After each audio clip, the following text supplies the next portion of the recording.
ആരാ ഇത്? കൊളപ്പള്ളി തമ്പുരാനാ? നമസ്കാരം തമ്പുരാൻ. അപ്പൊ നിനക്കെന്നെ ഓർമ്മയുണ്ടല്ലേ? അതെന്ത് ചോദ്യം തമ്പുരാൻ, മറക്കാൻ പറ്റുമോ തമ്പുരാനെ? എന്നെ ഓർമ്മയുണ്ടെങ്കിൽ എന്നോട് പറഞ്ഞ വാക്ക് ഓർമ്മയുണ്ടാവുമല്ലോ. ഓ, ഈ കോലവും പൊളിക്കണ കാര്യല്ലേ? ഈ ഐഡിയ വിട്ടിട്ടില്ല. ഇതാ കണ്ടില്ലേ തങ്ങളങ്ങാടിന്ന ബാപ്പു സാഹിബ് വന്ന് കണ്ടു. മരത്തിന്റെ വിലയുടെ കാര്യത്തിൽ അങ്ങോട്ട് ഒക്കണില്ല. പക്ഷെ കച്ചവടം പറ്റിട്ടില്ല. മൂപ്പർ എനിക്ക് നല്ല കോഴിയിറച്ചി അതിശയപ്പത്തിരിയും വാങ്ങിത്തരാ, ഷൊർണൂർ ടൗൺ വരെ വന്നാലെന്ന് പറഞ്ഞു. ഞാനാണെങ്കിൽ കോലത്ത് താമസായ പിന്നെ സ്ട്രിക്റ്റ് വെജിറ്റേറിയൻ. ഈ അമ്പലം ആചാരക്കുള്ള സ്ഥലമല്ലേ, നോൺ വെജിറ്റേറിയൻ കേറ്റാൻ പാടില്ലാത്ര. നാട്ടിലെ ചില തെണ്ടി പരീക്ഷകളുമായി കള്ളുകൂടിയാണ് അവിടുന്ന് നേരിൽ കണ്ട ഇവര് പറഞ്ഞല്ലോ. അയ്യേ, കള്ളല്ല, സ്കോച്ച് വിസ്കി. അത് വെജിറ്റേറിയൻ. ഈ പഴങ്ങളൊക്കെ വാറ്റിയെടുക്കണ സത്തല്ലേ? പുരാണങ്ങളിലൊക്കെ രാജാക്കന്മാർക്ക് സോമരസ ശീലം ഉണ്ടായിരുന്നായി പറയുന്നുണ്ടല്ലോ. നിന്റെ നാക്കിന് എല്ലില്ല എന്ന് എനിക്ക് ബോധ്യമായിട്ടുണ്ട്. പ്രസംഗം വേണ്ട. എന്താ നിന്റെ തീരുമാനം? അതാ എനിക്കറിയേണ്ടത്. നീ ആറാംബ്രാനായിട്ട് കോലോത്ത് വാഴുന്ന കഥകൾ ഞാൻ അറിയുന്നുണ്ട്. നീ ആരാ? നീ കോവിലകം എന്തിനു വാങ്ങിച്ചു? സത്യം എനിക്കറിയണം. 2 ചോദ്യങ്ങൾക്കാണ് തമ്പുരാൻ ഉത്തരം വേണ്ടത്. ചോദ്യം നമ്പർ 1, ഞാൻ ആരാണെന്ന്. ഉത്തരമില്ല തമ്പുരാൻ. മനുഷ്യൻ മഹാജ്ഞാനത്തിന്റെ കൈലാസം കയറുമ്പോഴും അവന്റെ ഉള്ളിൽ ഉത്തരം കിട്ടാതെ മുഴങ്ങുന്ന ചോദ്യം. ബുദ്ധനും ശങ്കരനും അവരും തേടിയത് ഇതേ ചോദ്യത്തിനുത്തരം. ഞാൻ ആര്? അവര് പറഞ്ഞില്ല. അതിനുത്തരം തേടാനുള്ള നിയോഗമാണ് തമ്പുരാൻ ഓരോ മനുഷ്യജന്മത്തിന്റെയും. ചോദ്യം നമ്പർ 2, ഞാൻ കോവിലകം വാങ്ങിച്ചതിന്. ഉത്തരം ലളിതം. വെറുതെ ഒരു രസത്തിന്, ഒരു തമാശക്ക്, ഒരു കിറുക്കൻ സ്വപ്നത്തിന്റെ പുറകെ തിരിച്ച യാത്ര. ഞാൻ വരാൻ സമയം കിട്ടുമ്പോ കോലത്തേക്ക്. വേദാന്തം എനിക്ക് ഇഷ്ടമാണ്. വണ്ടി എടുത്ത് വരണം. വണ്ടി റോഡിന്റെ നടുക്കൊണ്ടിട്ട് ഊച്ചാളത്തിനും കഴിഞ്ഞ ചവിട്ടി അടിതാമി കിടക്കും.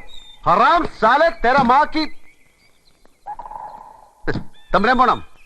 നമ്മളിങ്ങനെ വഴിയിൽ നിന്ന് സംസാരിച്ചിരിക്കുന്ന തമ്പുരാന് കുറച്ച് സമയമാകുമ്പോ ഞാൻ കൊളപ്പള്ളി വരാം. പോണം. ബാബു വണ്ടി ഇടാ. ചുമ്മാ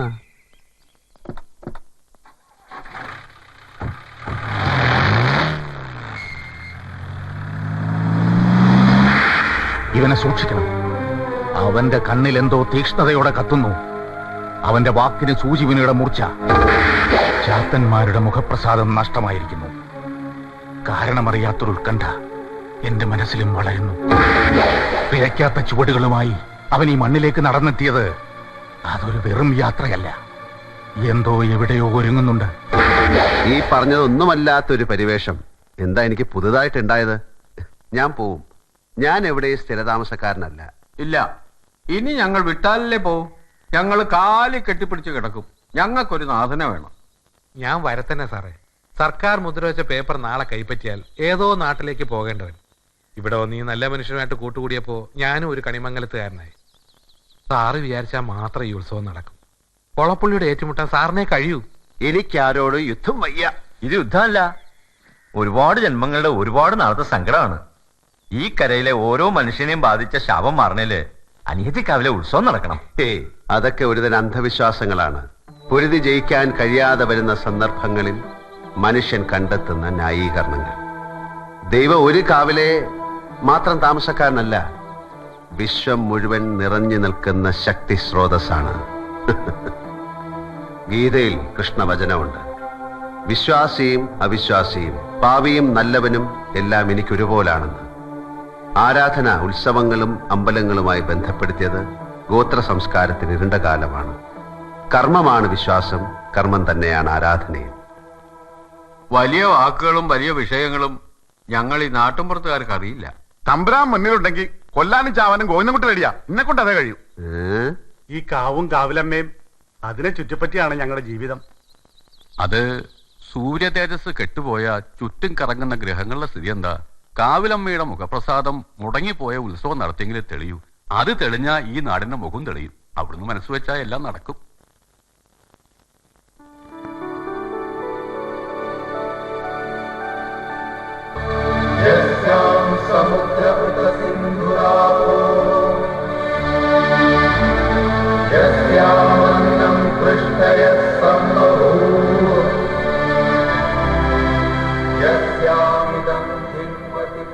തമ്പുരാൻ, പഴങ്കഥ പറഞ്ഞ് മുഷിച്ചിലുണ്ടാക്കാന്ന് തോന്നില്ലെങ്കിൽ കോലോത്തെ തമ്പുരാക്കന്മാരുടെ മത്സരത്തിന്റെയും കുടിപ്പകയുടെയും ഇടയപ്പെട്ട് ജീവൻ വെടിഞ്ഞ ഒരു സാധു ബ്രാഹ്മണൻ ഉണ്ടായിരുന്നു. കാളൂർ ബ്രഹ്മദത്തൻ തിരുമേനി. തിരുവാഭരണങ്ങളൊന്ന് മോഷണം പോയപ്പോ ആരോ ആ പാവത്തിന് പഴിച്ചാരി. സഹിക്കാൻ വയ്യാത്ത ആ കള്ളം കേട്ട് പാവം ബലിക്കല്ല് തലയിടിച്ച് പ്രാണം പിടിച്ചു.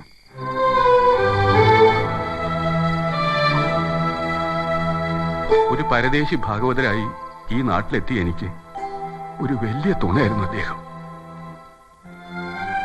ആ ആത്മാവിന് വേണ്ടിയാണ് ഈ യാചന. ഉത്സവം തമ്പുരാൻ നടത്തണം. നടത്തും, നടക്കണം, നടക്കണം, നടത്തും നമ്മൾ.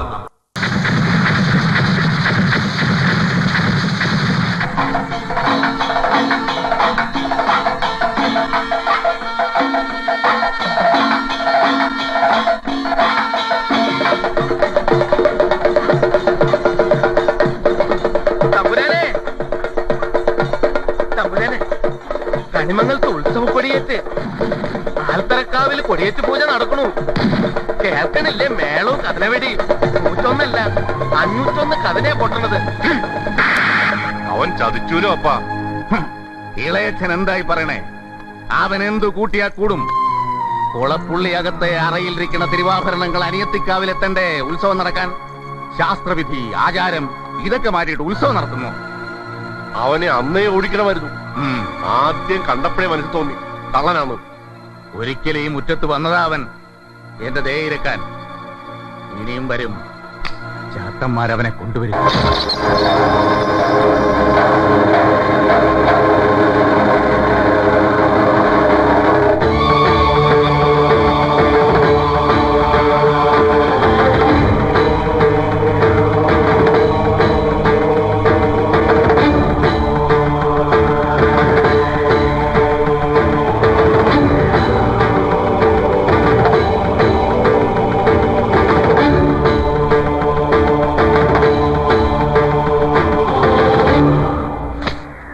പതിനാറ് കൊല്ലം മുമ്പ് ഞാൻ മുടക്കിയ ഉത്സവത്തിന് നീ കൊടിയേറ്റ് നടത്തിയല്ലേ? കൊളപ്പുള്ളിയപ്പനെ ജയിക്കാൻ നീ ഉയർത്തിയ കൊടി നീയായിട്ട് അഴിക്കുന്നോ അതോ ഞാൻ അഴിപ്പിക്കണോ? വാക്കിന് നേരും നെറിയുമില്ലാത്ത കള്ളപ്പരിശ. ഞാൻ വന്നത് കണിമംഗലത്തെ പാവങ്ങൾക്ക് വേണ്ടി അപേക്ഷിക്കാനാണ്. അവരുടെ വിശ്വാസങ്ങളും സങ്കല്പങ്ങളും നിഷേധിക്കരുത്, അതിനെ തടയിട്ട് നിൽക്കരുത്. ഒത്തുതീർപ്പിന്റെ സമാധാനത്തിന്റെ വഴിയിലേക്ക് ഇറങ്ങി വരണം. എല്ലാം ശുഭമായി അവസാനിക്കുന്ന ഒരു ദിവസത്തെക്കുറിച്ച് ഞാൻ ചിന്തിക്കുന്നുള്ളൂ.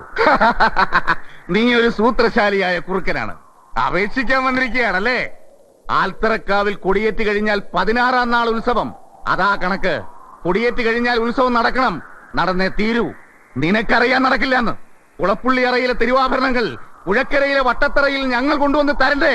പ്രളയം വന്ന് സർവ്വതും നശിച്ചാലും നിനക്കറിയാം അത് സംഭവിക്കില്ല എന്ന്. അപ്പൊ നീ അടവ് മാറ്റി അപേക്ഷയുടെ പുതിയ ഭാഷയുമായി വന്നിരിക്കുന്നു. പോടാ, കണക്ക് പുറത്ത് പോ. തമ്പുരാൻ എന്ന് വിളിച്ച അതേ നാവ് കൊണ്ട് തന്നെ ചെറ്റെ എന്ന് വിളിക്കേണ്ടി വന്നതിൽ മനസ്താപമുണ്ട്. എടോ, അപ്പനെന്ന് പേരുള്ള തേർഡ് റേറ്റ് ചെറ്റെ, താൻ ആരാടോ? നാട്ടുരാജാവോ? തന്റെ ഈ കളരിയും മർമ്മവിദ്യയും തരികയുടെ നമ്പറുമെല്ലാം ചെലവാവും ഇവിടുത്തെ പാവം ജനങ്ങളുടെ അടുത്ത്. ഇത് ആള് വേറെയാ. കളി ഒരുപാട് കണ്ടവനാ ഞാൻ. കൊടിയേറ്റ് നടത്തിയെങ്കിൽ ഉത്സവം ജഗന്നാഥൻ നടത്തും. തന്റെ അറയിലോ അപ്പൂപ്പന്റെ കുഴിമാടത്തിന്റെ ഉള്ളിലോ വെച്ചിട്ടുള്ള തിരുവാഭരണത്തിന്റെ ആമാടപ്പെട്ടി താൻ കൊണ്ടുവന്ന് തരും. പുഴക്കരയിലെ വട്ടത്തറയിൽ ഞാൻ തന്നെ വരുത്തും. ഇതിനിടയിൽ അറിയാവുന്ന നാറിയ കളികളെല്ലാം താൻ കളിക്കുമെന്ന് എനിക്കറിയാം. പക്ഷെ മറക്കണ്ട, ഒന്നും നടന്നില്ലെങ്കിൽ തന്നെ പച്ചയ്ക്ക് കൊളുത്തിയിട്ടേ ജഗന്നാഥിനി മണ്ണ് വിട്ടുപോകും. അടിച്ചു കൊല്ലണ പട്ടിയുടെ മോനെ.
കുറെ കൂടെ നെഞ്ചുറപ്പുള്ള ആരെയെങ്കിലും കിട്ടുമെങ്കിൽ വിളിച്ചു കൂടെ നിർത്ത്. ജഗന്നാഥന് നേർക്ക് നേരെ നിന്ന് തല്ലുന്ന ആണുങ്ങളോടാ ഇഷ്ടം. മനസ്സിലായോ കൊളപ്പുള്ളി? കണിമംഗലത്തെ തമ്പുരാനോടാ കളി, മറക്കണ്ട. 6-ാം തമ്പുരാനോട്.